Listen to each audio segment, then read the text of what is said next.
Guys, exam பக்கத்தில் வர வர எதுவுமே படிக்காத மாதிரியும் படித்ததெல்லாம் மறந்த மாதிரியும் ஒரு பயத்தோடு இருப்போம்.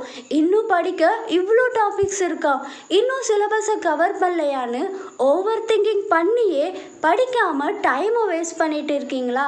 இந்த ப்ராப்ளத்தை அவாய்ட் பண்ணிவிட்டு எக்ஸாமில் அதிகமான ஸ்கோர் எடுக்க ப்ரூவனான சயின்டிஃபிக் ஸ்டடி டெக்னிக்ஸை தான் பார்க்க போகிறோம். Number 1, the 30 second rule. Exam டைமில் நம்ம ப்ராப்ளத்தில் தான் அதிகமாக கவனம் செலுத்திட்டு இருப்போம். இதனாலே படிக்கிறத தள்ளி போட்டுக்கிட்டே இருப்போம். 10 minutes கழித்து படிக்க ஸ்டார்ட் பண்ணலாம், இல்லை ½ an hour கழித்து படிக்க ஸ்டார்ட் பண்ணலாம், இல்லை நல்லா ரிலாக்ஸ் ஆகிட்டு 1 hour கழித்து படிக்க ஸ்டார்ட் பண்ணலான்னு படிக்காமல் எத்தனை வாட்டி இது மாதிரி திங்க் பண்ணிக்கிட்டே இருந்திருக்கீங்க. இந்த மிஸ்டேக்கை அவாய்ட் பண்ண 30 second ரூலை யூஸ் பண்ணுங்கள். அதாவது 30 செகண்ட்ஸ்குள்ளே நீங்கள் என்னென்ன பண்ண போகிறீங்கன்னு முடிவு பண்ணிடுங்க. காலையில் சீக்கிரமாக எழுந்திருக்கணும், இத்தனை சாப்டர்ஸை படித்து ரிவைஸ் பண்ணிடணும்னு 30 செகண்ட்ஸ்குள்ளே ஃபிக்ஸ் பண்ணிவிடுங்க. இப்போது நீங்கள் திங்க் பண்ணுறதை ஸ்டாப் பண்ணிவிட்டு நீங்கள் யோசிச்சதெல்லாம் பண்ண ஸ்டார்ட் பண்ணிவிடுங்க. இந்த ரூலை அப்ளை பண்ணி படிச்சிங்கன்னா 12 hours கூட ஃப்ளோவாக படிக்க முடியும். Number 2, lot of syllabus. எல்லா சிலபஸையும் கவர் பண்ணிடணும், மீதி இருக்கிற டைமில் ரிவைஸ் பண்ணிடணும்னு நீங்கள் ஒரு பிளான் பண்ணுவீங்க.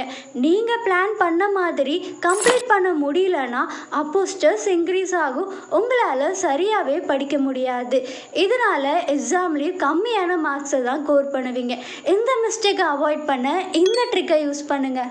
குவான்டிட்டியை ஃபோக்கஸ் பண்ணுறதை விட்டுட்டு குவாலிட்டியை ஃபோக்கஸ் பண்ணிங்கன்னா கம்மியாக படித்து எக்ஸாமில் அதிகமான மார்க்ஸை ஸ்கோர் பண்ணலாம். சாப்டர் வைஸ் இம்பார்ட்டண்டான டாபிக்ஸை எடுத்து படிங்க. இதுக்கு முன்னாடி வச்ச டெஸ்ட் கொஷின் பேப்பர்ஸை எடுத்து படிக்கிறதுனால எந்த சாப்டர்ஸுக்கு அதிகமான இம்பார்ட்டன்ஸை கொடுத்துருக்காங்கன்னு உங்களுக்கு ஒரு ஐடியா கிடைக்கும். இதனால் எக்ஸாம்லேயும் அதிகமான மார்க்ஸை ஸ்கோர் பண்ணலாம். Number 3, Vedic science of 1 hour rule. Most of the student exam டைமில் பண்ணுற பெரிய மிஸ்டேக் 3 hours 5 hoursன்னு கண்டினியூவாக படிச்சுக்கிட்டே இருக்கிறது.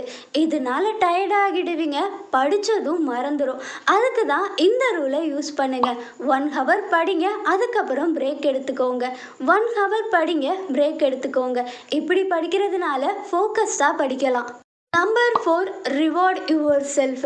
எக்ஸாம் டைமில் படிச்சுக்கிட்டே இருக்கிறதுனால ஸ்ட்ரெஸ்ஸாக டயர்டாக இருப்பீங்க. உங்களை எனர்ஜெட்டிக்காக வச்சுக்க சாப்டரை ரிவைஸ் பண்ணதுமே உங்களுக்கு நீங்களே ரிவார்டை கொடுத்துக்கோங்க. சாக்லேட் வாங்கி சாப்பிட்றது, பிடிச்ச சாங்கு கேட்குறது, ஃப்ரெண்ட்ஸ் கூட பேசுகிறதுன்னு உங்களுக்கு பிடிச்ச விஷயங்களை பண்ணுங்கள். இதனால் உங்கள் மென்டல் எனர்ஜி இம்ப்ரூவ் ஆகும், எனர்ஜெட்டிக்காக இருப்பீங்க. Number 5, over thinking. எக்ஸாம் டஃப்பாக வந்துட்டா என்ன பண்ணுறது, மார்க் கம்மியாக எடுத்தால் பேரண்ட்ஸ் என்ன சொல்லுவாங்க, டீச்சர் என்ன திட்டுவாங்களா, இது மாதிரியான ஓவர் திங்கிங்கை ஸ்டாப் பண்ண உங்களுக்கு வர தாட்ஸை ரைட் பண்ணுங்கள். உங்கள் எல்லா யூஸ்லெஸ் தாட்ஸையும் ரிலீஸ் பண்ண மாதிரி ஃபீல் பண்ணுங்கள். இப்போ உங்கள் எக்ஸாமுக்கு ஃபோக்கஸாக படிக்கலாம். ஸ்டடி ட்ரிக்ஸை யூஸ் பண்ணி எக்ஸாமில் அதிகமான மார்க்கை ஸ்கோர் பண்ணுங்கள். இந்த வீடியோ கண்டிப்பாக உங்களுக்கு யூஸ்ஃபுல்லாக இருந்திருக்கும். தேங்க்ஸ் ஃபார் வாட்சிங்.